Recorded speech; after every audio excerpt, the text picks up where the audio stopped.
কুমড়ো ফুল আর বক ফুল ভাজা করব। দেখো কুমড়ো ফুলগুলো একদিন আগে আনা ছিল, ফ্রিজে রেখে দিয়েছিলাম, তাই একটু কীরকম হয়ে গেছে।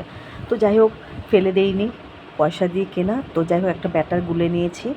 এর মধ্যে বেসন নিয়ে নিয়েছি, একটু চালের গুঁড়ো, একটু লঙ্কা গুঁড়ো, নুন, হলুদ সব কিছু দিয়ে একটা ব্যাটার গুলে নিয়েছি। কড়াইয়ে বেশ খানিকটা তেল দিয়ে দিয়েছি। এবার কুমড়ো ফুল আর বক ফুল একসাথে ভেজে নেব।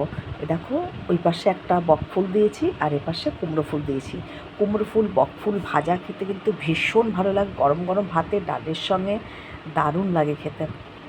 ডাল দিয়ে ভাত দিয়ে আর এইরকম ভাজা থাকলে আর কিছু লাগে না। তো যাই হোক, বক ফুল আর কুমড়ো ফুল এভাবে ভেজে নিচ্ছি। দেখো, উল্টিয়ে দিয়েছি। বক ফুল আর কুমড়ো ফুল একসাথে ভেজে নিচ্ছি। যে একটু লালচে লালচে করে ভেজে তেলটাকে ছেঁকে ছেঁকে তুলে নিচ্ছি। এই দেখো, এ কটা হয়েছে, আরও ভাজছি, তোমাদের একটু দেখিয়ে নিচ্ছি। এইভাবে সব বক ফুলগুলো কিন্তু ভেজে নিচ্ছি। কারা কারা কুমড়ো ফুল আর বক ফুল ভাজা খেতে ভালোবাসো অবশ্যই জানাবে, আর আমার ইউটিউব চ্যানেলটাকে সাবস্ক্রাইব করে নিও, দীপ্তি রান্নাঘর। এই দেখো, সব বক ফুলে বড়াগুলো কিন্তু হয়ে গেছে, আর কুমড়ো ফুল, বক ফুল আর কুমড়ো ফুল বড়া।